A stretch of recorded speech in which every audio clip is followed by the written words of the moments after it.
Sélection des organisations estudiantines fêtières les plus représentatives, les leçons à retenir, c'est le thème du débat fait croiser de ce matin. Et à cette occasion, nous recevons pour vous Rodolfo Dakendi et Alimi Abdou, c'est bien ça? Alimi Gounou, pardon. Rodolfo Dakendi pour discuter de ce sujet avec vous. Alimi Gounou qui est président de la Fédération nationale des étudiants du Bénin, ainsi que Rodolfo Dakendi qui est président de l'Union nationale des scolaires et étudiants du Bénin. Vous êtes les grands gagnants de cette élection. Commençons d'abord, avant d'en venir à vos victoires respectives, à essayer de comprendre comment on en est arrivé là.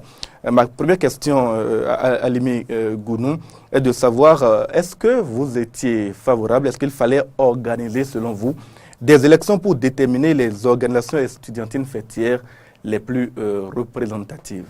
Merci beaucoup. Je crois que nous avons dénoncé plusieurs fois que nos autorités, pour prendre des décisions, n'associent pas véritablement les différents acteurs. Voyez-vous, pour définir, sinon pour désigner les organisations les plus représentatives, je ne sais pas si c'est à travers des élections que cela pourrait se faire. Et voyez-vous, la décision a été prise. Et donc, nous nous sommes dit, puisque nous l'avons dénoncé et que les autorités à divers niveaux n'étaient pas prêtes véritablement à nous écouter, on a décidé de s'engager. Sinon, en réalité, pour être représentatif, la représentativité ne se limite pas au nombre de voix en réalité. Et je pense que les mathématiciens, sinon les scientifiques, pourront véritablement nous le démontrer. Et donc, nous avons, puisque c'est l'option choisie par le gouvernement, nous avons décidé d'accepter et d'y aller. Je pense que les conclusions seront tirées et on verra bien la suite. Alors vous, Rodolfo Dakendi, président de l'Union nationale des scolaires et étudiants du Bénin, vous êtes à la tête d'un mouvement qui est qui a souvent été considéré comme un mouvement rebelle sur le campus d'Abomey-Calavi, qui n'a pas souvent accepté de s'associer à certaines pratiques, surtout à certaines décisions, surtout quand elles émanent des autorités. Est-ce que dès le départ, quand il a été envisagé que l'on fasse un scrutin pour déterminer les organisations fêtières les plus représentatives, est-ce que vous n'y avez pas, comme ça arrive souvent, vu un piège et que vous n'avez pas refusé le processus? Merci à vous, merci aux auditeurs. L'élection du syndicat étudiant majoritaire a été toujours une revendication de notre organisation, l'UNSEP. Nous avons toujours réclamé que les étudiants aillent aux urnes pour désigner le syndicat étudiant majoritaire. Celui-là qui va porter la voix de la masse. Mais voyez-vous, cette revendication est restée insatisfaite pendant nombre d'années sous le pouvoir Kérékou, sous le pouvoir Yahi. Avec le régime actuel, la revendication était encore d'actualité. Ce que nous avons reproché aux différents tests qui nous ont fait appel à ces élections, c'est que véritablement, nous n'avions pas été associés à la prise de ces tests. Aucune organisation estudiantine n'a été associée. Et donc, tout de suite, nous y avions vu un piège parce qu'il y a certaines dispositions de ces différents tests qui véritablement mettaient en mal la liberté d'association sur les campus, la liberté de réunion sur les campus. Mais finalement, nous nous sommes dit, il faut s'engager, il faut y aller véritablement pour que les étudiants arrivent à porter leur choix sur cette organisation-là qui désormais portera la voix de la masse. Et c'est comme ça que l'UNSEB s'est engagée. Est-ce que vous, Alimi Gounou, vous n'avez pas ressenti que les autorités avaient pour objectif de vous piéger éventuellement et de faire disparaître certaines associations sans vraiment le dire? Oui, la crainte était là et ça a fait qu'on a fait plusieurs dénonciations. Lesquelles dénonciations ont abouti tout récemment à une autre prise d'un arrêté qui date d'il y a quelques jours. Et donc, puisque le piège, c'était qu'avant que les élections soient validées, il fallait que 30% environ de l'effectif des étudiants régulièrement inscrits participent effectivement à ces élections-là. Or, nous sommes dans un système où les infrastructures nous manquent énormément.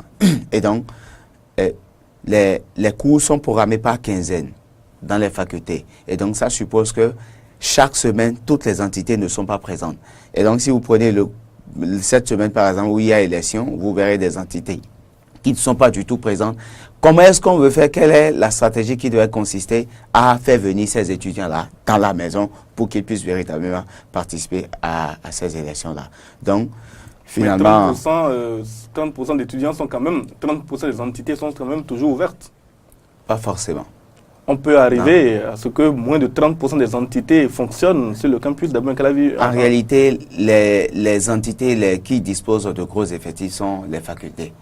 Les facultés, et au nombre de ces facultés, là, nous dénombrons 4, 5, qui véritablement ont le plus gros effectif. C'est ces facultés-là qui sont programmées par quinzaine.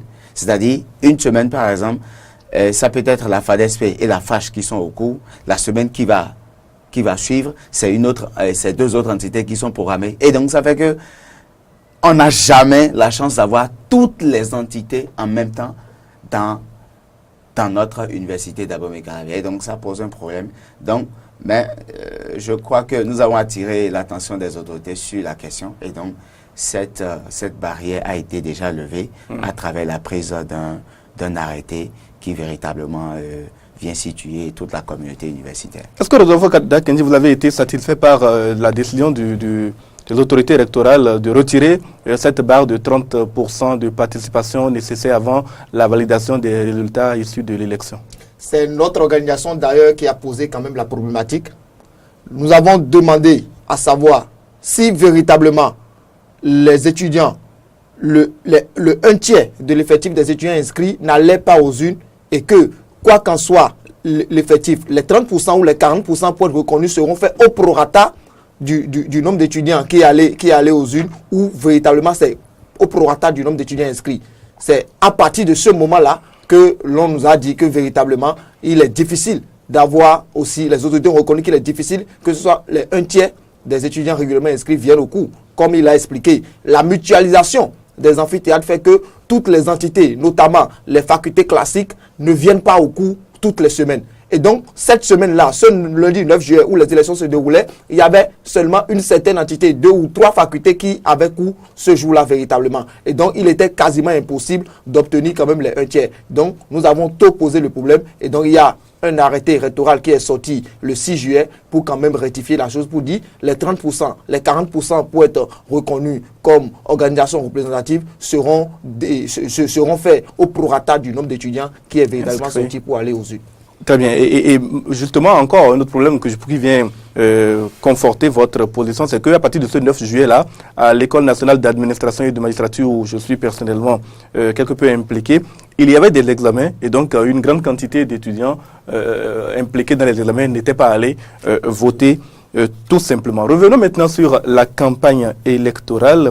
On vous a vu dans des caravanes motorisées, on vous a vu dans des déplacements sur le campus. On a vu une activité semblable à celle des politiciens dans la ville de Cotonou, dans la ville d'Abomey-Calavi. En tout cas, dans le pays, quand il y a campagne électorale, on a vu des déplacements qui ressemblaient à des campagnes de proximité.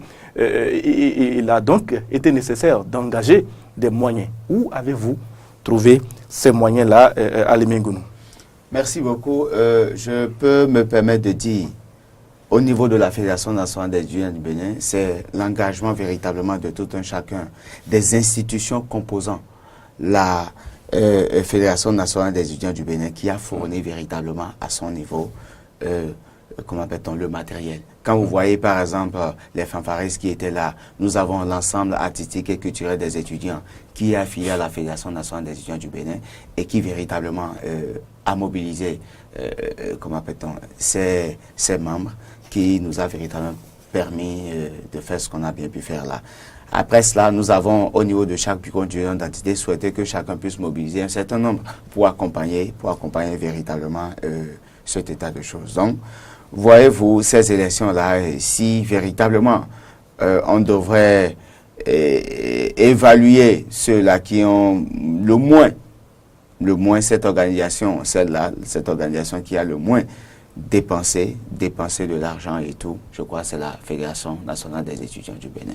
Est-ce que, Rodolfo Dakendi, est-ce qu'il n'y avait pas des hommes politiques derrière la campagne électorale que vous avez menée, qui vous a mené à la victoire dont nous parlerons plus tard. Parlez-nous déjà des moyens qui vous ont permis de financer cette campagne sur le campus. Parce qu'il me semble aussi, si les institutions au niveau de la FNEB ont participé, il me semble, pour ce que je sais, jusqu'au mois où j'étais encore étudiant, que l'UNICEF n'avait pas d'institution spécialisée sur le campus d'Abomey-Calavi. Et bien évidemment, nous avons des institutions spécialisées. Nous en parlerons, vous nous direz l'homme politique ou le politique dont vous semblez faire allusion, moi je n'en connais pas. Les étudiants peuvent en témoigner. Notre organisation a lancé une souscription où nous sommes passés d'amphithéâtre en amphithéâtre. Nous avons demandé aux étudiants que véritablement nous allons aux élections, mais nous avons véritablement besoin des moyens pour le peu, pour le minimum. Les camarades étudiants dans les amphithéâtres nous ont aidés véritablement à aller à ces élections. Combien avez-vous Donc réussi ce sont à les camarades réunir étudiants qui ont souscrit. Combien d'argent avez-vous réussi Ce à sont réunir? les camarades étudiants qui ont souscrit pour que nous allions à ces élections. Le point financier sera disponible d'ici là, où nous allons faire le point amphithéâtre par amphithéâtre, entité par entité, ce que nous avons perçu chez les camarades étudiants. Donc, je pense véritablement que ce sont les étudiants eux-mêmes qui se sont donnés, qui ont sorti de leur poche pour que véritablement notre organisation aille à ces élections. Et je le dis, la campagne que nous autres nous avons faite n'était pas une campagne politique.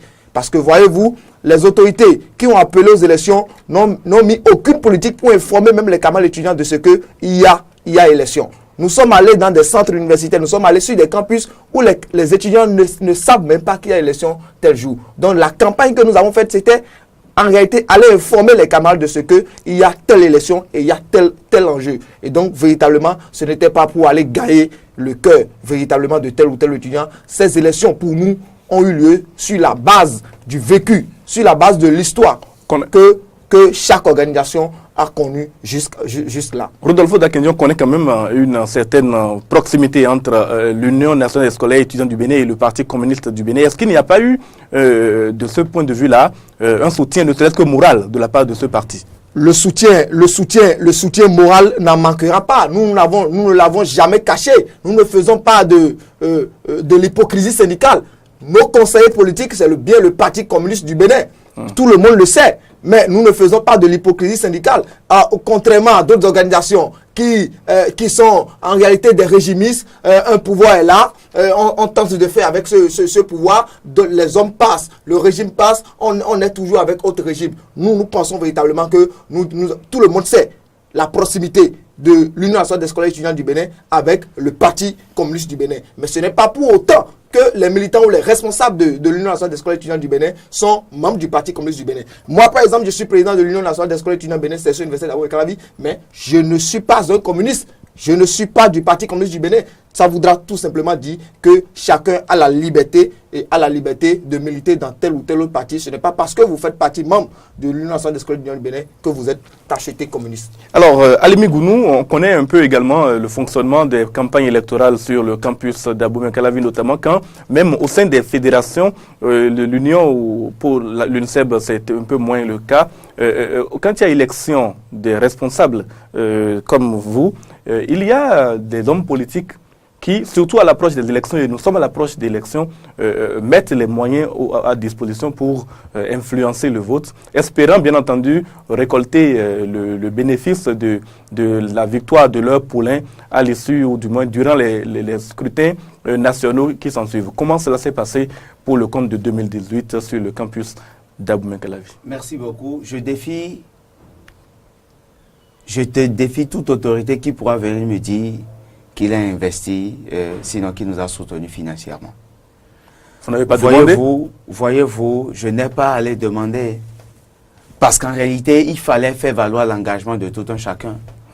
Lorsque, comment appelle-t-on, mon frère et ami Rodolfo dit tout simplement que non, qu'ils n'ont pas... Mais il fait économie de vérité. L'argent circulé, et surtout venant de l'UNCEB. L'argent véritablement circulé, même le jour des élections. Les gens ont distribué des billets de 1000 francs. Vous ne verrez aucun étudiant vous dire tout simplement qu'il a reçu 1 franc d'un étudiant. Ce sont des déclarations. Oui, véritablement, l'argent circulé. Et malgré pas de preuves, c'est pourquoi nous n'allons pas faire des accusations gratuites. D'accord. C'est pourquoi je vais dire ceci. Voyez-vous, en réalité, la seule organisation véritablement représentative est la Fédération nationale des étudiants du Bénin. Bon, les résultats Parce que nous n'avons pas véritablement marchandé, nous n'avons pas influencé. Voyez-vous, les gens sont allés jusqu'à nous prêter des intentions. Non, en fait, au niveau du supérieur, nous n'avons pas fait des campagnes comme cela se passe au niveau national. Ou parce qu'on voudrait solliciter les voix des uns et des autres, on va jusqu'à intoxiquer, jusqu'à mentir, jusqu'à dire des contre-vérités. Et pourtant, en son fond intérieur, on est conscient de ce qu'en réalité, rien de tout ça n'en est. Mais donc, ce sont les hommes politiques comme vous, à la FNEB, qui dirigent ce pays aujourd'hui.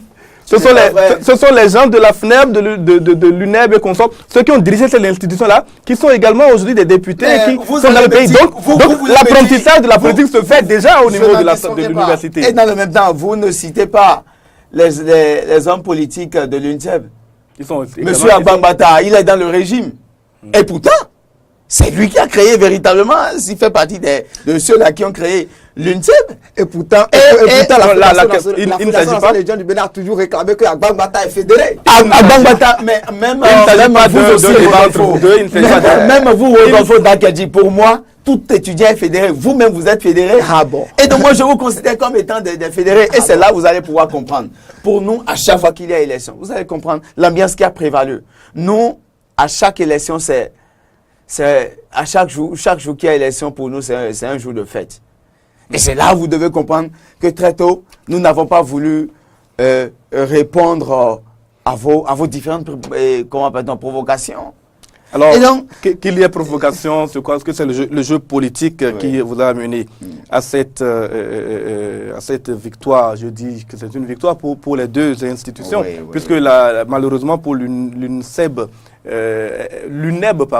elle n'a pas réussi à réunir un quota suffisant pour être représentative des étudiants. Comment expliquer, vous l'avez déjà dit, hein, le taux de participation, certes, qui est resté à peine inférieur à 30%, 63 000 inscrits si je ne m'abuse, et seulement 11 000 votants, vous l'avez dit, les universités n'étant pas, les entités n'étant pas présentes sur le campus, je pense qu'on peut passer cette question. Mais au-delà de tout, avec seulement moins de 18%, à peine 18% de participation, est-ce que, Rodolfo Dakadji, vous vous sentez légitime par rapport à un taux de participation aussi faible? Merci à vous. Je voudrais quand même essayer de répondre rapidement au camarade président de la FNEB pour dire tout simplement que nous n'avions vu, les étudiants ont vu les hommes politiques qui se sont déplacés pour le compte de la Fédération nationale des étudiants du Bénin sur ce campus le jour de vote. Bon, le jour de vote, comme je l'ai dit, en a vu. Les accusations de cette nature. C'est le jour des élections. Pour revenir quand même à la question du taux de pourcentage, je pense quand même que c'est dû à la mauvaise organisation de ces élections. Il faut le reconnaître. Que la liste des électeurs au niveau de certaines entités ne soit que disponible à 48 heures et même à 24 heures du scrutin. Et que même le jour du vote, que les étudiants continuent toujours de rechercher leur bureau de vote parce que véritablement les bureaux de vote n'étaient connus, la disposition des bureaux de vote n'était connue de qui que ce soit. Les centres de vote, personne ne connaissait. Et donc la grande majorité des étudiants qui est quand même sorti, ceux-là qui sont venus voter véritablement ne se sont pas retrouvés. Les gens ne sont pas retrouvés leur nom ni sur la liste des électeurs, ni dans les bureaux de vote. Et donc, la grande majorité des étudiants étaient découragés. Donc, ils sont rentrés chez eux. Donc, je pense fondamentalement que cette manière de faire aussi a joué sur le taux de participation.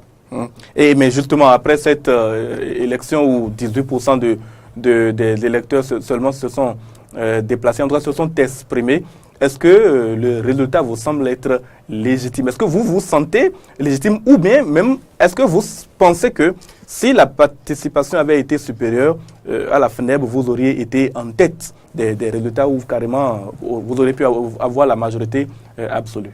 Ah oui. Voyez-vous, comment appelle-t-on? Vous aurez dû constater que dans plusieurs entités, nous avons fait des scores véritablement important. Et en l'occurrence dans les écoles. Et là, vous allez constater, vous venez d'évoquer le cas par exemple de l'ENAM, où, malgré qu'il y ait élection, on a programmé les compositions. Et quand on a programmé les compositions, malgré qu'on ait instruit qu'on puisse laisser les étudiants aller voter, on ne les a pas laissés. On a tout simplement continué avec les compositions. Les compositions ont pris fin à 16 heures, au moment où comment appelle-t-on, les différents bureaux de vote fermaient. Ça veut dire tout simplement que du côté... Ça a lieu dans la matinée pour que je sache, de 9h à 1h30 de composition. Non, jusqu'à l'après-midi. À la FSA, par exemple, qu'est-ce qui s'est passé? À un moment donné, on a lancé les compositions. Et parce que à un moment donné, on a lancé, mais plus tard, on a suspendu. Quand ils ont suspendu, qu'est-ce qui s'est passé? Pour que l'étudiant puisse aller voter, on exige de lui la fiche de validation. Nous disposons d'une liste électorale. Et donc, si mon nom se retrouve sur la liste, j'ai ma pièce d'identité, j'ai ma carte d'étudiant ou la carte nationale d'identité et tout, on ne devrait plus exiger que j'ai ma fiche sur moi. Et donc, ceux-là, on leur a empêché d'aller voter. Et donc, nombreux sont ces étudiants-là. Vous êtes certain que ceux-là étaient de la Véritablement. Et donc, cet état de choses a fait que nous avons connu ces résultats-là. Dans le même temps, Rodolfo Dakendi, j'ai entendu dire que l'UNICEF estime que cette mauvaise organisation ou cette difficulté que les étudiants ont connue pour aller voter a été instaurée exprès pour empêcher les étudiants soutenant l'UNICEF de participer massivement aux élections. Et donc, vous estimez que votre succès a été mitigé par rapport à ce qui s'est passé. Nul TT, cette mauvaise organisation, la Fédération nationale des étudiants du Bénin ne serait même pas représentative. Je vous l'explique.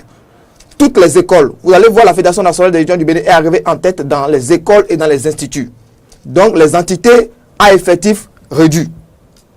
Et les entités à effectif réduit dans les écoles, dans les instituts, les étudiants sont au cours toutes les semaines.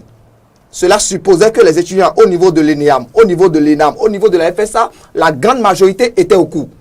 Et quand vous prenez même le ratio du nombre d'étudiants qui est sorti pour aller voter au niveau de ces écoles et des études, ça dépasse largement les 50% des étudiants régulièrement inscrits.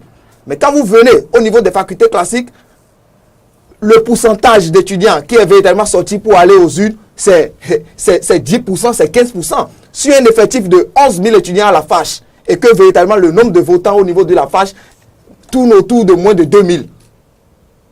Or, ce sont dans ces entités, ce sont dans ces facultés classiques que l'Union nationale des scolaires étudiants du Bénin, notre organisation, est arrivée en tête. Cela voudra tout simplement dire que si véritablement il y avait cours, s'il y avait activité académique au niveau de toutes ces facultés classiques, eh bien, l'Union nationale des étudiants et scolaires du Bénin n'allait pas connaître ce score que nous contestons d'ailleurs, parce que les résultats, pour nous, bureau de vote par bureau de vote, nous les avons sur nous et nous pensons que nous sommes largement au-delà du pourcentage que la commission électorale a donné. Nous avons adressé un recours hier, nous attendons quand même que les résultats définitifs soient proclamés et que véritablement la vérité des urnes, la vérité issue des urnes soit proclamée comme résultat.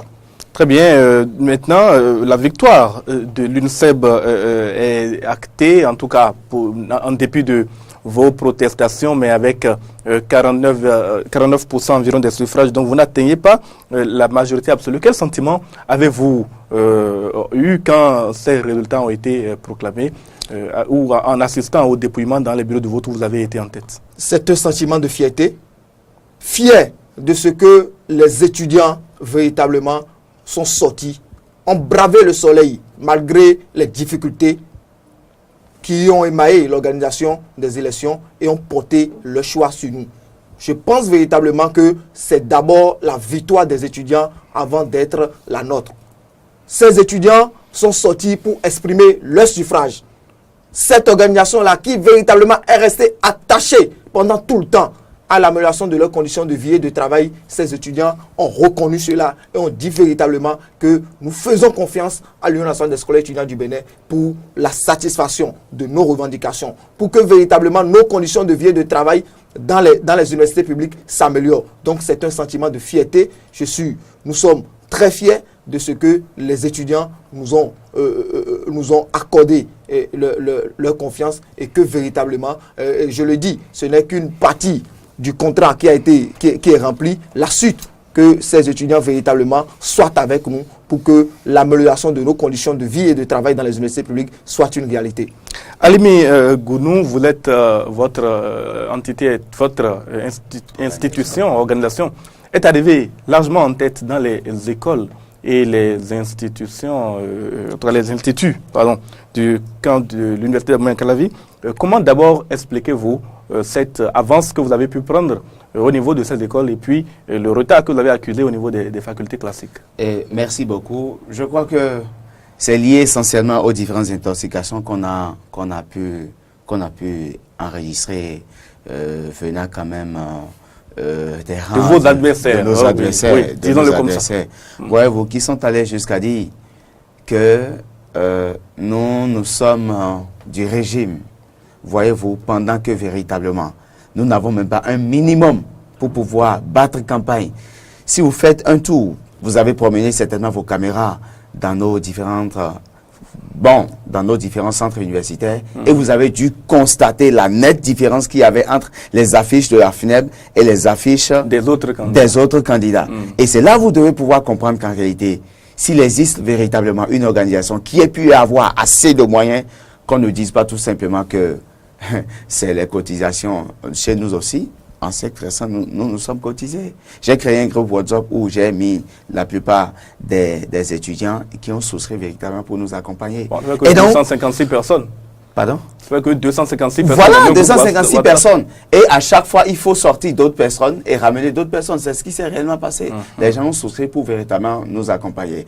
Mais voyez-vous, quand on se dit tout simplement qu'on sait, quand il s'agit de cotiser dans nos différents amphithéâtres, nous en avons souffert, nous tous, quand on était en plein mouvement, où on avait besoin d'un minimum de ressources pour pouvoir évoluer et continuer avec le mouvement et tout. Quand on descend dans un amphithéâtre, on peut s'imaginer dans un amphithéâtre de 500 étudiants, on sait, le président Rodolfo et moi savons véritablement ce qu'on récoltait. À peine on sortait d'un amphi, à peine on sortait avec 2000 francs. Il est là, nous avons connu ça. Et donc, voyez-vous, il y a l'intoxication, il y a aussi que ce qu'on ne connaissait pas à nos amis d'en face, l'argent a circulé avant les élections, où on réunit certains lobbies à qui véritablement on donne de l'argent pour souhaiter quand même que les gens puissent les accompagner. Le jour même des élections, les étudiants viennent me voir pour dire, mais président, de l'autre côté on m'a donné 1000 francs. Toi tu me donnes combien? Il dit, mais si c'est mon argent, tu attends pour aller voter. Moi je n'en ai pas. Est-ce que non, c'est sérieux, c'est sérieux. Ne répondez pas. Il n'est pas. Vous n'êtes pas sérieux. Il n'accuse pas l'UNSEB. Il n'accuse pas l'UNSEB. Il n'accuse pas l'UNSEB. Il n'accuse pas l'UNSEB. Non, je vous en prie, On n'est pas là pour. On n'est pas là pour créer un contentieux entre vous. L'argent a circulé, je vous dis. Bon, d'accord, nous l'avons déjà dit. On avance. Ces résultats-là, en réalité, en dépit, malgré les intoxications, pourquoi dans les écoles, que vous avez fait valoir, pourquoi dans les écoles, vous avez quand même réussi à arriver en tête? Au niveau des écoles, parce que qu'est-ce qui s'est passé? Qu'est-ce qu'ils ont réussi à dire? Ils ont réussi à dire aux étudiants que nous avons suspendu, que nous avons vendu, la FNEB aurait vendu le mouvement étudiant. Parce qu'en réalité, à un moment donné, nous avons compris que nous devons mieux nous réorganiser pour mieux relancer le mouvement. Nous avons suspendu. Et quand nous avons suspendu, parce qu'on avait 16 points au départ, nous sommes en arrivée à dire, nous faisons fi des 15 points, mais il y a un point non négociable. Le point concernant les allocations universitaires. Et donc, concernant ce point-là, les allocations universitaires concernent toutes les universités du Bénin, et donc tous les étudiants du Bénin. Sur 4 universités, il y a une seule qui est en grève en réalité. L'université de Parakou, à un moment donné, a commencé la grève, mais a commencé par reprendre petitement les cours. L'université d'Abomey, l'université nationale d'agriculture n'était pas en cours. N'était pas en grève, n'est jamais allé en grève. Et même au niveau de l'université d'Abomey Calavi, tous les centres universitaires n'étaient pas engagés pour la grève. Bon, pourquoi le campus a été régulièrement paralysé. Paralysé. En tant qu'enseignant, moi je me suis rendu compte, vous l'avez vraiment... À l'université, voilà, à l'université d'Abomey Calavi. Maintenant, au nom de quoi nous allons risquer l'invalidation de l'année à l'université d'Abomey Calavi pour un point qui concerne toutes les universités du Bénin et que les autres étudiants d'autres universités décident de ne pas aller en grève. Il fallait véritablement reprendre les cours et espérer rallier les autres étudiants au mouvement avant de recommencer. Nous sommes rendus compte que c'était c'est cela que les étudiants des écoles ont compris. Et ils ont voté. Tandis que dans les facultés, ils sont allés leur dire que véritablement nous l'avons suspendu pour satisfaire le gouvernement. Bon, quoi qu'il en soit, les résultats vous ont placé en deuxième position avec plus de 41%. 43%. Désormais 43%. J'ai suivi le journal tout à l'heure, j'ai vu un pourcentage de 41% qui a été avancé, mais je vous dis, le président Rodolfo est là, il pourra vous le confirmer. 43,1%, c'est bien affiché 43, là. Voilà. Très bien, donc nous faisons amende honorable à Eden TV. C'est 43,1% des suffrages que la FNEB a obtenu. Avec 43%, vous êtes arrivé en deuxième position, vous êtes représentatif des étudiants et reconnu comme tel. Quel sentiment avez-vous à l'issue de ces résultats? Je l'ai déjà dit, ma satisfaction, je dis ma satisfaction comme ça parce que ces résultats que nous avons obtenus sont les vrais résultats. Les résultats qui ne sont pas dus à une manipulation d'étudiants pour des fins électoralistes. Et donc, ceux-là qui ont effectivement porté leur choix sur la FNEB sont les vrais militants. Et donc, qui pensent que la FNEB peut toujours continuer à travailler, à œuvrer comme elle en a l'habitude pour l'amélioration des conditions de vie des étudiants du Bénin. C'est pourquoi je voudrais déjà remercier tous ces étudiants-là et ceux-là qui n'ont pas, pour le compte de ces élections, porté leur choix sur la FNEB et ceux-là qui ont porté leur choix sur la FNEB pour avoir déjà accepté et accompli ce devoir civique. Après cela, remercier quand même toutes les organisations qui ont décidé d'aller à ces élections-là. Parce que ça nous a permis quand même de faire valoir un certain nombre de choses. Mais féliciter essentiellement mon organisation pour ces résultats, même si nous pensons que quelque part nous avons été lésés. Vous avez donc gagné tous les deux, mais quelqu'un a gagné un peu plus que l'autre au niveau de l'UNICEF, donc vous êtes arrivé en tête. Est-ce que vous avez un peu une idée des raisons qui ont amené les étudiants à voter pour vous? C'est l'attachement à l'amélioration des conditions de vie et d'études. Le credo de l'UNICEF a toujours été que les enfants du peuple aient accès aux universités publiques et que l'on ne doit pas ériger des barrières financières, des barrières matérielles pour empêcher les enfants de paysans, les enfants d'artisans, les enfants de revendeuses, de commerçantes à mettre pied dans les universités publiques.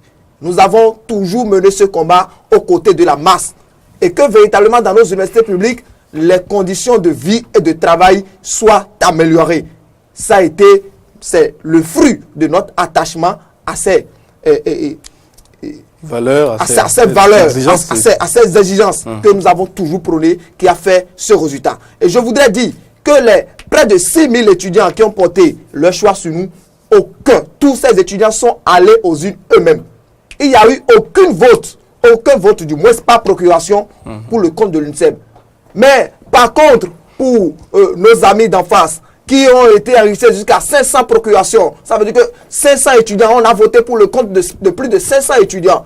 Nous, les étudiants, individuellement, chacun d'eux s'est rendu aux urnes pour aller porter leur choix sur nous. Et donc, si véritablement, c'est pas un crime de. C'est pas un crime. Donc, si véritablement, c'est pour dire si véritablement on doit prêter attention à quelqu'un pour dire l'on a manipulé tel ou tel autre pour aller porter le choix sur quelqu'un, je pense quand même que rien qu'à partir de cela, on peut dire quand même que nos amis d'enfance ont fait quand même économie de vérité. Bien, les résultats sont donnés. On a fini dans un instant. Parce qu'il y a un compte vérité. Je sais que Eden TV a de la mémoire. Eden TV et Diaspora FM ont fait des investigations. Il a avancé que la FNEB a enregistré 500 procurations. Là encore, vous verrez ce qui a fait qu'ils sont en arrivée à avoir ce pourcentage-là. Le mensonge, les intoxications. Je voudrais souhaiter que l'équipe de Eden TV se rapproche. Je voudrais que l'équipe d'Eden TV se rapproche. S'il vous plaît. Permettez-moi, laissez-moi parler. Je voudrais souhaiter que vous puissiez promener vos caméras. Vous puissiez vous rendre au niveau de la commission électorale pour vous renseigner de ce nombre-là. C'est là que vous allez pouvoir comprendre le mensonge qu'on a érigé véritablement pour en être là. Et je pense que bientôt, les étudiants, autant qu'ils sont, pourront véritablement comprendre. Comment on peut venir avancer 500 procurations Voyez-vous, Ce qui est certain, allez-y au niveau. La commission est là. La ce commission qui est est là. certain, oui, Allez-y. justement, la commission électorale est là et nous allons... Permettez que nous avancions, soyons responsables, s'il vous plaît, Alimi Gounou, s'il vous plaît, Rodolfo Dakenji, s'il vous plaît, soyons un peu plus responsables. Vous savez, nous sommes dans un débat d'intellectuels et dans ces cas-là, il faut qu'on avance en se respectant mutuellement, même si d'un côté ou de l'autre, on peut sentir que l'autre a avancé de l'argument que l'on ne partage pas. Vous savez, la politique est ce qu'elle est et les propos peuvent aller... Vous ne faisez aucunement la politique. Vous êtes de la politique et nous allons continuer. Il y a des conséquences juridiques ou des implications de ces résultats que nous avons désormais. L'UNSEB et la FNEB sont les seules organisations estudiantines représentatives. Qu'est-ce que cela signifie concrètement pour chacun d'entre vous? D'abord, Rodolfo Dakenji. Concrètement, selon bien sûr les dispositions des différents tests qui ont été pris dans ce sens, ça voudra tout simplement dire que notre organisation, l'UNSEB, est l'organisation estudiantine la plus représentative. Et donc, en termes de dialogue, en termes de discussion avec les autorités politico-administratives, que ce soit au niveau décanal, au niveau rectoral ou au niveau politique, eh bien, notre organisation est la première organisation qui pourra porter la voix de l'ensemble des étudiants. Et donc, la Fédération nationale des étudiants du Bénin, avec les grandes tendances qui sont annoncées aussi, a dépassé les 40%. Et donc, ensemble avec la Fédération nationale des étudiants du Bénin, nous sommes tous, toutes les deux, du moins, représentatives. Et ça ne voudra pas dire que la troisième organisation, qu'est l'UNEB, disparaît. L'UNEB existe et l'UNEB continuera pas à exister, sauf que l'UNEB désormais va se faire entendre par, bien sûr, les organisations représentatives que nous sommes aujourd'hui. Ce qui implique quand même une forme de disparition, si un point ainsi dit, de l'UNEB, puisque pour pouvoir s'exprimer, l'UNEB doit passer par vous autres, alors que vous ne partagez pas forcément les mêmes points de vue, n'est-ce pas, Alimi Gounou? Non, il faut même noter qu'au niveau de nos différentes organisations, que les étudiants comprennent que non, qu'il n'y a aucun problème entre Rodolfo Dakenji et moi, entre Alain Nouro et moi. C'est parce que j'ai compris sur le plateau. Oui, en fait, j'ai compris tout simplement les intrigues politiques ont dû à un moment donné céder à l'amitié, à la fraternité qui a toujours existé entre nous. Et cette amitié doit être retour rapidement. Cette amitié reste et demeure. Et donc, qu'on le veuille ou pas, l'UNEB ne pourra jamais disparaître. Nous continuons de nous appeler autant que nous sommes, nous continuons toujours de manger ensemble, de boire ensemble. Et je pense que si tout va bien, ce soir à 3, nous nous retrouvons déjà pour véritablement que la cause de vous l'appreniez à inviter les grands frères de temps en temps. Ah oui. Si vous devez vous retrouver ce soir à 3, il faut que je sois là. Vous jouez le médiateur parce que vous allez Gounou, c'est sur le plateau là, vous m'informez. Ah mais non, nous allons finir sur une question. Vous a appelé. Nous allons finir par une question. Justement, vous êtes désormais les organisations estudiantiles les plus représentatives. Les revendications estudiantines ne sont pas encore satisfaites, en tout cas dans leur totalité. Quelles sont les stratégies que vous allez mettre en place? Est-ce qu'il s'agira maintenant de luttes séparées parce que chacune d'entre vous, de ces organisations, donc, a obtenu plus de 40% attendus, ou bien vous allez pouvoir mettre en place une plateforme revendicative commune pour aller au-devant des autorités, comme cela a été le cas récemment, même si les propos qui ont été tenus, personnellement, je m'en étais offusqué, des propos assez malencontreux à l'endroit des autorités il y a 2 années environ, dans un test signé par les 3 organisations estudiantines de l'époque. Je m'étais permis de fustiger de façon très très sévère ce test-là que vous aviez publié. Vous n'étiez peut-être pas encore à la tête de ces institutions. Mais aujourd'hui, est-ce que la lutte deviendra une lutte séparée parce que chacun sent qu'il est légitime vis-à-vis des étudiants, ou bien vous allez entamer un nouveau rapprochement parce que la campagne électorale quand même vous a largement divisé? Commençons par vous, Alimi Gounou, ce sera votre mot de la fin. Non, voyez-vous, quoi qu'il en soit, l'objectif commun de l'existence des différentes organisations, c'est la défense et du maintien des acquis des étudiants. Et il n'y a rien qui puisse véritablement nous empêcher de continuer par faire cela. S'il y a des points sur lesquels véritablement nous nous entendons, ensemble nous allons pouvoir mettre, fédérer les actions, les énergies pour que l'étudiant béninois soit épanoui. Et donc c'est pourquoi, j'ai déjà dit, nous n'avons pas de problème personnel. À chaque fois que véritablement il y aura des points sur lesquels nous nous entendons, et nous allons les faire valoir et pour le bonheur de l'étudiant béninois. Rodolfo Dakendi, il s'agissait de la part de Alimi Ngounou tout à l'heure d'une invitation en direct certainement. Et justement, est-ce que c'est pas à l'occasion de ce genre de discussion à 2, à 3 que les stratégies nouvelles doivent être mises en place pour une lutte commune? Ou alors, est-ce que l'UNSEB entend maintenant qu'elle est reconnue comme la première organisation estudiantine, en tout cas la plus représentative, est-ce qu'elle entend mettre en œuvre une stratégie de lutte séparée, comme cela a été le cas par le passé? Ce sera là également votre mot de la fin. Aller ensemble, c'est possible. Et c'est d'ailleurs même l'idéal. C'est ce qui rend le mouvement étudiant plus fort, le mouvement étudiant uni.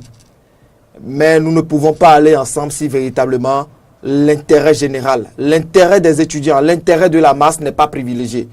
Et donc, nous sommes là, nous allons voir dans quelle mesure, sur telle ou telle autre revendication, la position des uns et des autres, l'Union nationale des scolaires étudiants du Bénin est prête véritablement à aller ensemble. Mais ce que nous privilégions, c'est l'intérêt de la masse, l'intérêt général. Merci à vous, Rodolfo Dakendi, président de l'Union nationale des scolaires et étudiants du Bénin, qui est arrivé en tête avec 49,5% dans le cadre des élections des organisations estudiantines fêtières les plus représentatives. Vous étiez sur ce plateau en face de Alimi Ngounou, président de la Fédération nationale des étudiants du Bénin, qui est arrivé deuxième avec 43% des suffrages, plus de 43% des suffrages. Et donc, vous avez sur ce plateau expliqué les tenants et aboutissants de la lutte qui vous a mené à cette double victoire et également des perspectives. Merci d'avoir participé à Faire Croiser.